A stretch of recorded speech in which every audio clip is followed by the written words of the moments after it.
Hey guys, welcome back to I Dream of Money, the channel bringing you videos about business, economics, and money. Today, I'll be talking about investing in neobanks in Australia.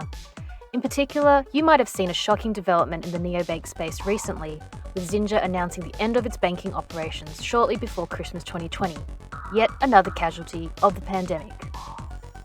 Xinja is not only well known for being one of the first neobanks to obtain a banking license in Australia, but also for being the first ever retail equity crowdfund in Australia, organised via crowdfunding platform Equitize.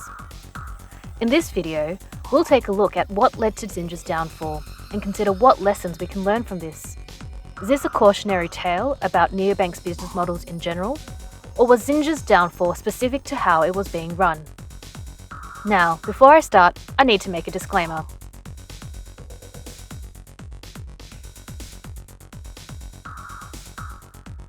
Now let's start with what is a neobank.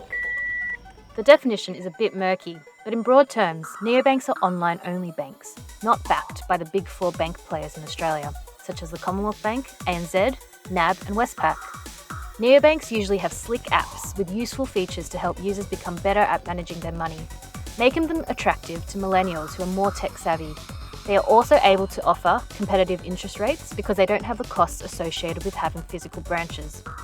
However, on the flip side, you can't contact them anywhere in person, and their product offerings are usually quite limited. Neobanks have been gaining popularity for a few years now, in particular in Europe and Asia. In Australia, the first neobank Volt was granted an ADI licence by APRA, the Australian banking regulator, in 2019, after a change in regulations to simplify the banking licence application process. Since then, a number of neobanks have been popping up in Australia, such as 86400 and Upbank, which offer retail banking services, and Tyro and Judo, which offer business banking services. One such neobank which did get a banking licence was Xinja. Xinja was launched to much fanfare. In fact, in 2018, it was the first ever retail equity crowdfund in Australia, raising over $2.4 million. Over the years, it went on to raise over $200 million, only to become unstuck when a $433 million investment from Dubai-based World Investments did not come through in time. So how did they fail despite all the hype? Well, first, COVID has made the capital raising environment incredibly challenging. They were essentially burning through all their cash trying to gain market share and developing their app and offerings, and not getting the investment needed to keep going. Secondly, Xinja hasn't achieved a viable business model. They were offering extremely high interest rates on deposits to try to attract customers.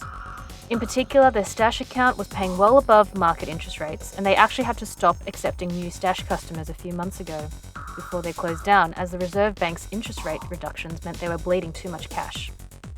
They also had their app and transaction account where customers could link a debit card, but aside from this, they had no real revenue streams, unlike traditional banks which offer a variety of financial services including loans, insurance, investment services and leasing.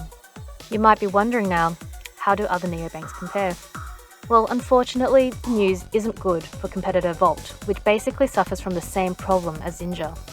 It also offers an app and a high interest rate deposit and not much else. In a low interest rate environment, that isn't exactly a recipe for success.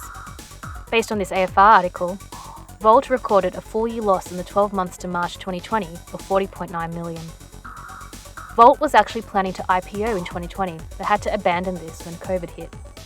You'd have to wonder whether it's still planning to go ahead now with the IPO, now that Xinja is dead in the water.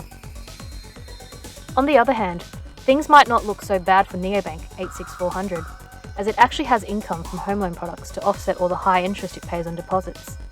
Similarly, Judo and Tyro have revenue streams such as lending and payment processing products, although it is worthwhile noting that Tyro, which listed on the ASX at the end of 2019, remained in losses for the year ended 30 June 2020 of almost $25 million before interest depreciation and tax. Neobanks promise to make banking better by disrupting the key players, but so far it's not clear whether they can even be profitable. You would think that 2020 and remote working would only increase use of online services like neobanks, but in fact, the evidence in Europe is showing the opposite is happening. Journalists have reported that neobanks in Europe, such as Monzo and Revolut, have only continued to make losses in 2020 and are getting hit with complaints from customers about service. Overall, neobanks are still a far way off from disrupting traditional banking. Those that support neobanks have also failed to recognise that despite all the backlash against banks, especially after the Royal Commission, people ultimately like to bank with institutions they trust, because to state the obvious, it's their hard-earned money. The big four banks have been building that trust for decades, and it's going to be a long process to build that trust.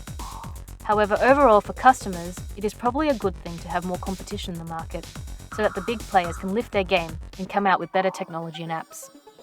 It is hard to see how neobanks are going to capture significant market share anytime soon though, when they don't have the deep pockets that big banks do to ride it out when things get tough, like Xinja unfortunately learned.